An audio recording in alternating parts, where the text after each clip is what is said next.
হরে কৃষ্ণ কৃষ্ণ কৃষ্ণ হরে হরে, হরে রাম রাম রাম হরে হরে। আমাকে ক্ষমা করবেন, কদিন লেট হয়ে গেল ক্লাস দিতে। আমি জানি আপনারা অপেক্ষায় থাকেন এবং আপনারা যে এই ভাগবত কথা প্রত্যেক দিন শ্রবণ করেন, এই জন্য আপনাদের অসংখ্য ধন্যবাদ। আজকে আমি অনেক কিছু বিষয় বলবো, ছোট ছোট। যেমন সামনে আসছে দশমীর দিন, অর্থাৎ 16 তারিখ, কি দশঘরা গঙ্গা পূজা, সেই সম্বন্ধে বলবো। রাধারানীর বংশীর লীলা বলবো। তারপরে আসছেন কি পাণ্ডবা নির্জলা একাদশী আসছেন 18 তারিখ। তারপরে 20 তারিখে কি পানিহাটি দধিচূড়া উৎসব। তারপরে আবার কি সানযাত্রা, কবে সেটা হচ্ছে 22 তারিখ, সব ইংরাজির জুন মাসে। তো আমি সেই কথা আপনাদের উপস্থাপন করার চেষ্টা করব। আপনারা অনেক বৈষ্ণবদের শ্রীমুখ থেকে বিস্তারভাবে পেয়েছেন, আমি সংক্ষেপে বলবো যাতে আপনাদের সময় খুব কম, যাতে আপনারা সার বস্তু জানতে পারেন। কেমন? নময়ং বিষ্ণু পাদায় কৃষ্ণ পেষ্টায় ভূতলে শ্রীমতে জয় পতাকা স্বামিনীতি নামিনে নম আচার্য পাদায় নিতায় কৃপা প্রদায়নে গৌর কথা ধামদায় নগর গ্রাম তারিণে। তো ভগবানের লীলা থেকে শুরু করা যায়, তারপরে এগুলো আমরা বলবো। কেমন? আপনারা জানেন যে ভগবান কৃষ্ণচন্দ্র যখন বংশী বাজাতেন সবাই মুগ্ধ হয়ে যেত। যে যেখানে থাকতো, সে গোমাতা থেকে মায়েরা যে কাজ করুক, ব্রজবাসীরা সবাই সেখানে ছুটে চলে আসতো। কেউ হয়তো গায়ে দহন করছে অবস্থায় ছুটে চলে আসতো, কেউ হয়তো বাচ্চাকে দুধ পান করছে সে অবস্থায় ছুটে চলে আসতো, কেউ হয়তো রন্ধন করছে এই অবস্থায় ছুটে চলে আসতো, কেউ হয়তো স্বামীকে সেবা দিচ্ছে সে অবস্থায় ছুটে চলে আসতো। বিভিন্ন কারণে সেবা করলেও তারা কৃষ্ণের বাঁশি শুনলেই চলে আসে। তখন রাধারানী চিন্তা করছে এই বাঁশির সুমধুর এত মিষ্টি, এত সুমধুর যে সবাই এর প্রতি আসক্তি হয়। তা আমি একদিন এই শ্যামসুন্দরকে বলবো, মানে কৃষ্ণকে বলবো যে আমাকে একটু বাঁশি শেখানোর জন্য। এরকম একদিন বাঁশি বেজাচ্ছে, সবাই ছুটে যাচ্ছে। তখন রাধারানীও গেছেন, যে রাধারানী গিয়ে বলছেন কৃষ্ণ, এই তুমি যে বংশী বাজাও না, এটা এত অতি সুমধুর যে সবাই এর প্রতি আসক্তি হয়ে যায়। তা আমাকে একটি বংশী বাজা শিখাবে? তখন কৃষ্ণ বলছে হ্যাঁ, কেন শিখাবো না, তো তুমি বাজাও। তো তখন কৃষ্ণর বংশীটা নিয়ে রাধারানী এরকম বাজাচ্ছেন কিন্তু কিছুতেই আর সুর আসছে না। তখন রাধারানী বলছে আরে কৃষ্ণ কানায়, তুমি কি করে রেখেছো, আমি সুরই আনতে পারছি না। তখন কৃষ্ণ বলছে কি করে হবে, তুমি কি সুর আনছো? তখন বলছে আমি কৃষ্ণের সুর আনছি। তখন বলছে না, তুমি তাহলে কখনোই শিখতে পারবে না। বলছে কেন শিখতে পারবো না, আমি তো তোমার কাছ থেকে শিখছি, তোমার সুর নিয়ে আসছি। বলছে না, তুমি রাধা সুর নিয়ে আসো। তখন বলছে তুমি আমাকে এত ভালোবাসো যে তুমি তোমার নিজের সুর না নিয়ে তুমি আমার মতো ভক্তের সুর নিয়ে আসছো? বলছে হ্যাঁ, তোমাকে আগে রাধা সুর শিখতে হবে, তবেই তুমি পারবে। তখন সবাই খুব কৃষ্ণের প্রতি আসক্তি হয়ে গেল এবং কৃষ্ণের প্রতি খুব প্রভাবিত হয়ে গেল যে তিনি তেনার ভক্তকে এত ভালোবাসেন, তিনি নিজের সুর না নিয়ে এসে রাধারানীর সুর নিয়ে আসেন। তখন রাধারানী বলছে হ্যাঁ, তুমি এবার রাধা সুর করো, দেখো তুমি পেয়ে যাবে। তো ভগবান কৃষ্ণ যখন বললেন, তখন রাধারানী সেই রাধা সুর আনার ফলে তখন তিনি বংশী বাজানা শিখে গেলেন। তো দেখুন এখান থেকে আমরা কি বুঝতে পারছি, ভগবান ভক্তকে সবসময় ভালোবাসেন আর ভক্তের সব কিছু চিন্তা করেন, আর সব কিছু ভক্তের যাতে মঙ্গল হয় সেটাই তিনি সবসময় ভাবেন। তো সামনে আসছে কি বললাম, দশমীর দিনে অর্থাৎ 16ই জুন কি আছে, ওই দিন হচ্ছে গঙ্গা পূজা। তো অবশ্যই আপনারা ওই দিন গঙ্গা পূজা করবেন। শাস্ত্রে বর্ণনা করা আছে পুরাণে, যদি কেউ গঙ্গা মাতার আবির্ভাব ওই দিন হয়েছিলেন, যদি কেউ ওই দিন গঙ্গা স্নান করে তার যত পূর্বের পাপ আছে সমস্ত কিছু নষ্ট হয়ে যায়। এবং ওই দিন বলা হয়, অনেকে বলে দশঘরা। দশঘরা মানে 10টা জিনিস দিয়ে গঙ্গা মাতার পূজা করবেন। কেউ 10টা দ্বীপ দেবেন, কেউ 10টা ফল দেবেন, 10 রকম ফুল দেবেন, 10 রকম মালা দিবেন, বা 10 রকম ভোগ নিবেদন করবেন গঙ্গা মাতাকে। এই জন্য এটাকে বলা হয় দশঘরা। 10 রকম দ্রব্য দিয়ে গঙ্গা মাতার বিভিন্ন কিছু সেবা করবেন। আর গঙ্গা মাতার যদি স্নান করবেন ভক্তি শ্রদ্ধা সহকারে, দেখবেন এই জীবনে আপনারা উদ্ধার হতে পারবেন। আপনারা একটা লীলা শুনেছেন না, এক সময় ভগবান শিব পার্বতী বলছেন, পার্বতী মাতা শিবকে বলছেন, প্রভু এই জগতে তো সবাই উদ্ধার হয়ে যাবে, গঙ্গা মাতা এতই পবিত্র। তো বলছে না, সবাই উদ্ধার হবে না। কেন? সবার এই জগতে বিশ্বাস নেই। বলছে না প্রভু, এটা কি করে হয়?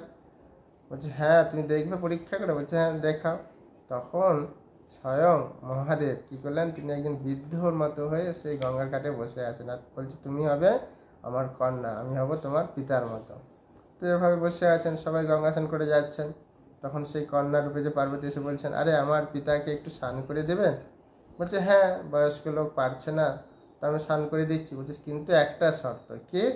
যে যদি তোমরা সমস্ত পাপ থেকে মুক্ত হয়েছ তবে আমার পিতাকে স্পর্শ করতে পারবে। তখন বলছে না, আমরা তো অনেক পাপ করেছি, কিন্তু গঙ্গা স্নান করে আসি, কিন্তু তাদের বিশ্বাস নেই। তো এইভাবে একের পর একে সবাই চলে যাচ্ছে। প্রায় সন্ধ্যার মুহূর্তে এক ব্যক্তি এসেন, সাধু। তখন বলছে আমার পিতাকে একটু ধরে নিয়ে স্নান করে দেবেন? বলছে হ্যাঁ। বলছে কিন্তু সাবধান। বলছে কি? না, যদি আপনি সমস্ত পাপ থেকে মুক্ত হন তবে আমার পিতাকে স্পর্শ করতে পারেন। বলছে হ্যাঁ, আমি গঙ্গা স্নান করেছি, আমার সমস্ত পাপ থেকে উদ্ধার হয়ে গেছে, তো এখানে আবার কি আছে সংশয়? তখন স্বয়ং মহাদেব সেখানে প্রকাশিত হলেন, দেখেছ সবাই গঙ্গা স্নান করেছেন, কিন্তু একজনের বিশ্বাস। তো আমাদের তখন শাস্ত্রে যেহেতু বলা হয়েছে যে গঙ্গা স্নান যদি কেউ প্রীতি সহকারে, ভক্তি সহকারে, শ্রদ্ধা সহকারে স্নান করে, তার পূর্বে যত পাপ সব নষ্ট হয়ে যায়। তো এই জন্যে এই দিন গঙ্গা মাতার আবির্ভাব আমরা শুনেছি ভাগবতমে, যে ভগীরথ মহারাজ সেই গঙ্গাকে আহ্বান করেছিলেন, তার 60,000 যেসব পুত্রকে উদ্ধার করেছিলেন, এটা আপনারা শুনবেন ভাগবতমে। তো গঙ্গা মাতার এত কৃপা। এবং দেখুন, আমরা অন্তিমে আমাদের সবাই তাড়িয়ে দেবে, যে ঘরের জন্য আপনারা অনেক কিছু করেছেন, অনেক সেবা করেছেন, পরে কি বলে, এই বডিটা কখন আসবে, আর আসলে তাদের গঙ্গার ঘাটে নিয়ে যেয়ে তাকে দাহ করবেন। আর সেই ছাই ভস্য যে আমাদের কি বলে এটা শেষে থাকে না, অস্থি, সেটা কোথায় দেয়? সেই গঙ্গা মাতার কোলে। সেই গঙ্গা মাতাই আমাদের কোলে ধারণ করেন। তো সেই গঙ্গা মাতা যদি আমরা পূজা করি দশগ্রার দিনে, অর্থাৎ গঙ্গা পূজার দিন মানে আবির্ভাব তিথি, তাহলে গঙ্গা মাতা আমাদের কত প্রসন্ন হবে। কিন্তু আমরা গৃহের জন্য অনেক কিছু করি, কিন্তু গঙ্গায় স্নান করতে যেতে চাই না, গঙ্গা পুজো করতে যেতে চাই না, বা আমরা ভোগ লাগাতে চাই না, আমরা অনেক অলসতা করি। কিন্তু যারা যাচ্ছেন অত্যন্ত তারা ভাগ্যবান, ভাগ্যবতী, এবং তারা অবশ্যই গঙ্গা মাতার কৃপা লাভ করবেন। এই জন্য গঙ্গা মাতার শ্লোকে যখন আমরা পড়বেন, গঙ্গা সত্যম, গঙ্গা স্তুতি করবেন, গঙ্গার 108 নাম পাঠ করবেন, দেখবেন গঙ্গা মাতা খুব পছন্দ হয়। বলছেন রোগং শোকং পাপং তাপং, সমস্ত রকম যত কুটিলতা রোগ আছে, হয়তো ডাক্তারের মাধ্যমে শুদ্ধ না হলেও আপনারা গঙ্গা মাতার কৃপায় শুদ্ধ হতে পারবেন। এবং বলছেন যারা গঙ্গার কাছে বাস করছেন, তারা যদি প্রত্যেক দিন গঙ্গা স্নান করে, তাদের কি হবে, দিব্য যে জ্ঞান শাস্ত্র তাদের প্রকাশিত হবে, নালে কিন্তু সমস্ত জ্ঞান হরণ করে নেবে। তো এই জন্য গঙ্গা মাতার অবশ্যই আপনারা পূজা স্নান করবেন এবং গঙ্গা মাতায় প্রার্থনা করবেন, হে গঙ্গা মাতা, আমার এই অন্তিম দেহতে কেউ নেবে না, সবাই তাড়িয়ে দেবে, আমি মায়ার মোহের দ্বারা গৃহের এত কিছু করি, সবাই আমাকে দূর দূর করে তাড়িয়ে দেবে, কিন্তু অন্তিমে তোমার কোলে আমাকে আশ্রয় নিতে হবে। তাই তুমি কৃপা করে আমাকে সেই আশীর্বাদ করুন, তুমি যেমন প্রভুর সেই চরণ থেকে আবির্ভূত হয়েছ, আমিও যেন সেই প্রভুর চরণের সেবা করে তেনার চরণে যেন দাস হয়ে থাকতে পারি। এটাই আমরা ভগবান গঙ্গা মাতার কাছে এবং ভগবানের কাছে প্রার্থনা করব। তারপরে আসছে কি 20 তারিখ বৃহস্পতিবার, পানিহাটি দড়িচড়া উৎসব। আপনারা জানেন ওখানে আমাদের ইস্কন থেকে এবং অনেক সম্প্রদায়রা কী করে, দধিচড়া উৎসব করে। রঘুনাথ দাস গোস্বামী তিনি জাস্ট নিত্যানন্দ প্রভুর চরণ স্পর্শ করেছিলেন, আপনারা শুনেছেন বিস্তারভাবে, আমি শর্টকাটে বলছি। যার জন্য তাকে কি বললেন, যে তোমাকে বৈষ্ণব সেবা দিতে হবে। তখন কি না, এখানে তোমাকে দধিচড়া উৎসব মহোৎসব করতে হবে। তখন সেখান থেকে আজও অবধি সে নিত্যানন্দ প্রভু এবং রঘুনাথ দাস গোস্বামীর কৃপায় কি হচ্ছে, আজও অবধি সেই দধিচড়া উৎসব হচ্ছে। তা আমরা ওখানে অবশ্যই আপনারা যাবেন। হয়তো যারা যেতে না পারছেন, অবশ্যই ওই দিন কী করবেন, যার যা বিঘ্ন আছেন, সেই কৃষ্ণ হোক, জগন্নাথ হোক, গৌণিতা হোক, ওই দিন ওই ভোগ ভগবানকে নিবেদন করে সবাই মহাপ্রসাদ আস্বাদন করবেন। আর এই লীলা থেকে শিক্ষা দিচ্ছেন, যদি অপরাধ হয় তাহলে কি হয়, এরকম বৈষ্ণব সেবা দিতে হয়। তা আপনারা যদি কারোর জন্য অপরাধ না করেন খুবই ভালো, যদি করে থাকেন তাহলে কি করবেন, বৈষ্ণব সেবা দিয়ে সেই অপরাধ মার্জন করার চেষ্টা করবেন, কেমন। তারপরে আছে পাণ্ডবা নির্জলা একাদশী। আপনারা জানেন এই পাণ্ডবা একাদশী মাহাত্ম্যে বর্ণনা করা হয়েছে। এটা কবে, ওটা হচ্ছে 18ই জুন।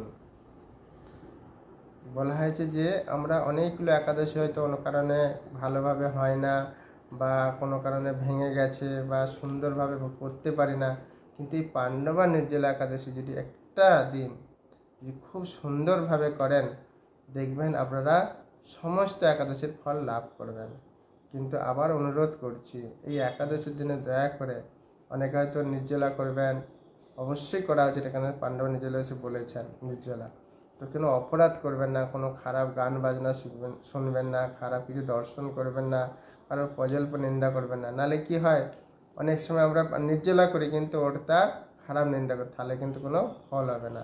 আমরা ভাবতে হবে যে সারা বছর আমরা কোনো না কোনো না একাদশী করছি ঠিকঠাক, বা করতে পারে না, অনেকে পারে নাই কোনো কারণবশত, কিন্তু এই একাদশীটা পাণ্ডবা নির্জলা একাদশীটা যে আসছে সামনে জুন মাসের 18 তারিখ, অবশ্যই আপনারা করবেন, তাহলে প্রত্যেকটা একাদশীর যে ফল আপনারা লাভ করতে পারবেন।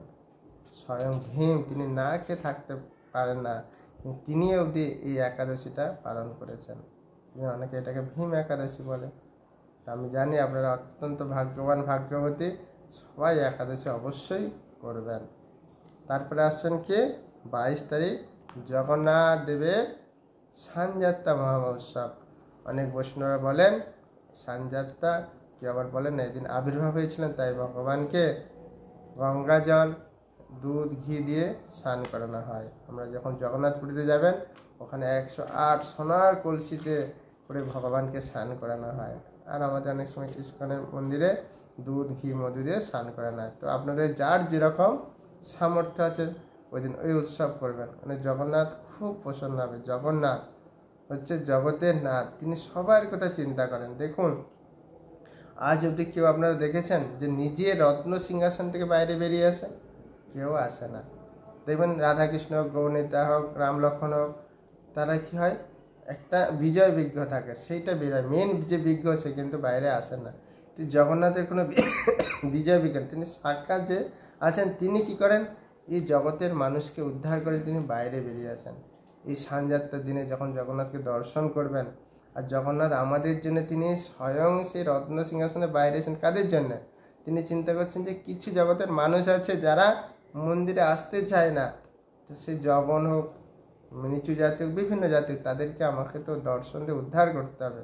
কিন্তু তিনি বাইরে বেরিয়ে আসেন, রথযাত্রা করেন, আর বলেছেন রথযাত্রার জন্য যদি কেউ জগন্নাথকে দর্শন করে পুনর্জন্ম ন বিদ্যা, তার আর পুনর্জন্ম হয় না। তো তিনি যদি তেনার গৃহে ছেড়ে আমাদের মতো বদ্ধজীব করতেছেন বাইরে বেরিয়েছে, তাহলে আমরা একটু ভগবানকে কেন স্নান করাতে পারবো না? ভগবানকে কেন সানযাত্রা দর্শন করতে পারবো না? আপনার নাহলে মায়াপুরে আসুন, রাজাপুরে আসুন, সাক্ষাৎ পুরীর অভিন্ন জগন্নাথ, সেখানে আমাদের সানযাত্রা উৎসব হয়, সেখানে দর্শন করুন। বা আমরা যদি সামর্থ্য দেখেন ডাব ঘি মধু গঙ্গাজল নিয়ে যান, ভগবানকে স্নান করান, দেখুন জগন্নাথ আপনাদের অত্যন্ত প্রসন্ন হবেন। আপনারা জানেন জগন্নাথ শুধু মনমোহন সিং জয়পুরের রাজা, তার কন্যা ছিল, বলছে জগন্নাথ তোমারই তো সব, আমার তো কিচ্ছু নেই, আমি তোমাকে শুধু একটু মনটা আমি দিলাম, একটা পরিচিত লিখে দিলাম, সেইটাই জগন্নাথ লকেট হিসাবে গলায় ঝুলিয়ে রেখেছেন। তো জগন্নাথ দেখুন কোনো কিছু আশা করেন না, শুধু তিনি চায় আমাকে একটু মন প্রাণ দিয়ে ভগবান ভক্তি করুক, আমাকে মন প্রাণটা দিয়ে দিক এবং ভক্তি শ্রদ্ধা সাগরে সেবা করুক, তাতেই জগন্নাথ অত্যন্ত খুশি হন। আমাদের রাজাপুরের যে জগন্নাথ অত্যন্ত কৃপাময়, কার হয়তো অন্ধ তার চোখ ফিরে দিয়েছে, কেউ হয়তো অনেক দিন ধরে রোগে ভুগছে, বিভিন্ন রকম পেটের রোগ, তাও তিনি ভালো করে দিয়েছেন। তারপরে তিনি দেখুন আগে সেখানে আমাদের কোনো মন্দির ছিল না, কোনো রকম একটু প্রদীপের আলো জ্বলতে, সেই জগন্নাথের কাছে কত সুন্দর মন্দির হয়েছেন।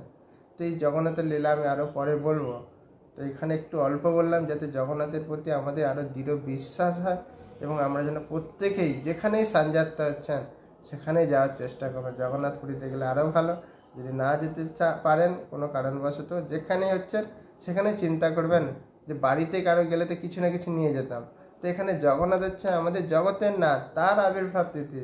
তো সেই দিনে আমি অন্তত কিছু নিয়ে যাই। তা আপনারা সেদিন কিছু নিয়ে যাবেন, স্নান করাবেন। আবার হয়তো অনেক ব্যক্তি হয়তো ভাববেন যে প্রভু গেলাম স্নান করাতে পারলাম না, তাতেও আপনারা দুঃখ পাবেন না। কেন? ভগবানকে দর্শন করলে বা স্নান করলে একই ফল লাভ করতে পারবেন। কেন? ভগবান শুধু ভক্তের ইচ্ছা ভাব গ্রহণ করেন। আপনি যদি মানুষও চিন্তা করেন, হ্যাঁ ভগবানকে আমি দর্শন করলাম, অভিষেক করছেন, আমি ভগবানকে দুধ, ঘি, মধু, ফলের জুস দিয়ে স্নান করালাম গঙ্গা জলে, এটাও ভগবান আপনার সেবা গ্রহণ করবেন। ইনি হচ্ছেন জগন্নাথ, জগতের নাথ। তেনার চোখের পাতা নেই। কেন? তেনার ভক্তকে দর্শন করবে, যাতে পাতা থাকলে তো চোখ বন্ধ হয়ে যাবে। তিনি পাতা অবধি রাখে না, আর লাল একদম আভরণ, মানে তিনি ভক্তকে দর্শন করছেন লাল ভাবে, আর বড় বড় চোখ করে। দেখুন, যেন আমরা অনেক সময় ঘরে গায়ে বলি না, বাবা দেখছে দেখো, বড় বড় চোখ লাল করে। তো ভগবান তার ভক্তকে এরকমভাবে দর্শন করছেন। আর তিনি হাত বাড়িয়েছে যে আসো ভক্তগণ আসো, আমি তোমাদের আলিঙ্গন করতে চাই, তোমরা কেন দূরে আছো? এরকম কোন ব্যক্তি আছেন যে আমাদের এত কৃপা করবেন? তিনি হচ্ছেন জগন্নাথ, জগতের নাথ। তিনি স্বয়ং দারুব্রহ্ম রূপে এসেছেন আমাদের কাছে। তো আমরা সেই জগন্নাথের সানযাত্রে আসবেন। পানিহাটি চড়ুই উৎসব আমাদের জানেন কোথায় হয়? সোদপুর থেকে নেবে, কী বলে ওটা জায়গাটার নাম, পানিহাটি। ওখানে আসবেন ট্রেনের থেকে বা অটোয় করে, যেয়ে ওখানে আমাদের ইস্কন থেকে অনুষ্ঠান হয়, খুব সুন্দর প্রসাদ দেয়। আপনারা আসবেন, সেই রঘুনাথ দাস গোস্বামী এবং নিত্যানন্দ প্রভুর কৃপা লাভ করবেন। পাণ্ডুরবার নির্জলা একাদশী করবেন। আর কি বললাম, গঙ্গা মাতার পূজা করবেন। দশকরা দিন 10টা রকম ফল ফুল বা যার যেরকম দ্রব্য দিয়ে ভগবান গঙ্গা মাতার পূজা করে সেই গঙ্গা স্নান অবশ্যই করবেন, করে গঙ্গা মাতার কৃপা লাভ করবেন। এবং আমাকে আপনারা কৃপা করবেন যেন আমি এরকম সুন্দরভাবে হরিকথা বলতে বলতে ভগবানের নিত্যলীলায় প্রবেশ করতে পারি। তাই গৌর সীতানাথ প্রেমানন্দে হরি হরি বল। প্রথমে রাধারানী লীলা বলেছিলাম, শেষে একটা লীলা বলি। আরেকবার এরকম হয়েছিল, রাধারানী বলছেন, কৃষ্ণচন্দ্র বলছেন, এই জগতের মানুষ না সবাই আমার প্রতি রাগ করে, তো রাধারানী তুমি আমার প্রতি মাঝে মাঝে রাগ করো, তো তুমি আমাকে রাগ করা শেখাবে। তখন রাধারানী বলছে, না তুমি পারবে না। বলছে, হ্যাঁ আমি পারবো। তখন বলছে, ঠিক আছে তুমি তাহলে এখানে বসো, আর এরকম আমি যখন তোমাকে ডাকবো, রাধারানী বলছে, তখন তুমি কিন্তু মুখ ফিরে এরকম তাকাবে না। তো কৃষ্ণ এরকম বসে আছেন, রাধারানী বলছেন, ও কৃষ্ণ, ও কৃষ্ণ, দেখো আমি তোমার জন্য কত সুন্দর রাবড়ি, মাখন, কত কিছু নিয়ে আসছি। তখন সঙ্গে সঙ্গে কৃষ্ণ তাকাবে। তখন রাধারানী, দেখেছো তুমি রাগ করতে পারবে না। তার আগে একটু বলি, তার আগে কৃষ্ণ যখন বলছে রাগ করা শেখাবে, তখন রাধারানী কিন্তু বলেছিলেন যে আমাকে কিন্তু বাঁশি বাজানো শেখাতে হবে, সেই জন্যই বাঁশি লীলাটা বললাম। তারপরে ভগবান তাকে বাঁশি বাজানো শিখিয়েছিলেন। তো তখন বলছে, ঠিক আছে আর একবার দাও প্লিজ রাধে, আর একবার দাও। ঠিক আছে বসো। বসেছে। আবার তখন বলছে, দেখো তোমার জন্য শ্রীদাম, সুদাম, বসুদাম, তারপরে ললিতা বিশ্ব সবাই এসেছে কত কিছু নিয়ে। ও কৃষ্ণ একটু দেখো। আবার তাকিয়েছে, না তোমার আর হবে না রাগ করা সেখানে। রাধারানী বলছে, প্লিজ প্লিজ আর একবার রাধে, আর একবার আমাকে চান্স দাও। 3বারের বার এরকম বসে আছে কৃষ্ণ। আর তখন রাধারানী বলছে, দেখো কৃষ্ণ, তোমার মা যশোদা তোমার জন্য সেই সকাল থেকে দধিমন্দন করে এসেছে, নন্দ মহারাজ এসেছে, কত গোপবালকরা এসেছে, ব্রজবাসীরা, দেখো দেখো। কৃষ্ণ আর তাকাচ্ছে না। তখন রাধারানী মূর্ছিতে পড়ে গেছে। তখন কৃষ্ণচারী, কী ব্যাপার, রাধারানী আর কিছু বলছে না কেন? পরে দেখছে রাধারানী অজ্ঞান হয়ে পড়ে গেছেন। তখন তাকে জল দিয়ে আবার জাগালেন, তখন তার হুঁশ ফিরে আসলো। তো বলার উদ্দেশ্য, কৃষ্ণ তখন বলতে, দেখেছো আমি একটু রাগ করতে তুমি এরকম অজ্ঞান হয়ে গেলে। আর এই জগতের মানুষ কত আমার প্রতি রাগ করে, কত অসন্তুষ্ট হয়। তাহলে আমি যদি এরকম রাগ করি, তাহলে এই জগতের মানুষ বাঁচবে? আর তুমি সবসময় রাগ করো।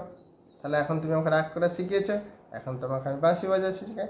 তখন এই বংশীলীলাটা হলো, যে রাধার সুর করতে না করে কৃষ্ণের সুর আনছিল। তখন কৃষ্ণ বললেন, না তুমি রাধার সুর নিয়ে আসো, তখনই তুমি শিখতে পারবে। তখন ভগবান ভাবলেন যে ভগবান ভক্তকে এত ভালোবাসেন, আর আমরা সবাই শুধু ভগবানকে একটু কিছু হলে রাগ করি, না আর তোমার আমি পূজা করবো না, না তোমার মন্দিরে যাব না, তোমার নাম করবো না, তো কোথায় তুমি ভগবান, তুমি সবসময় আমাদের অশান্তি করাও, কষ্ট দাও।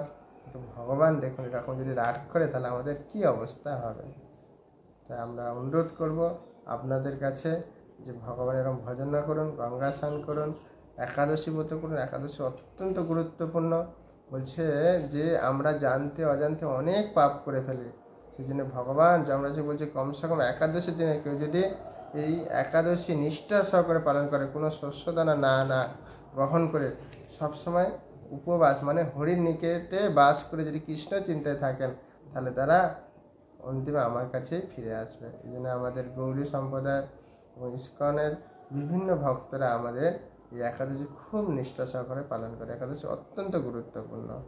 স্বয়ং ভগবান যমরাজকে যে বলছেন একটা দিন যদি তারা এই একাদশী করেন, তাহলে তাদের এই জগতের থেকে তুমি উদ্ধার করবে, তাদের কখনো তুমি যমরাজের কারাগারে নিয়ে আসবে না। তাই আমি আপনাদের কাছে এই সুন্দরভাবে বলার চেষ্টা করলাম। এরপরে যদি আপনার কোনো প্রশ্ন কমেন্ট থাকে আমাকে করবেন। তো দয়া করে আপনারা আবার বলছি, গঙ্গা মাতা পূজা করবেন, 16 তারিখে একাদশী করবেন, তারপরে পানিহাটি দড়ি উৎসব করবেন এবং সানযাত্রা মহোৎসব পালন করবেন। কেমন? হরে কৃষ্ণ কৃষ্ণ কৃষ্ণ হরে হরে, হরে রাম রাম রাম হরে হরে। সবাই ভালো থাকুন, সুস্থ থাকুন। এখন অত্যন্ত গরম পড়েছে, কেউ দুঃখ পাবে না, ভেঙে পড়বে না। তো ভগবানের কৃপায় সবাই আপনাদের ভালোই রাখবেন। হরে কৃষ্ণ।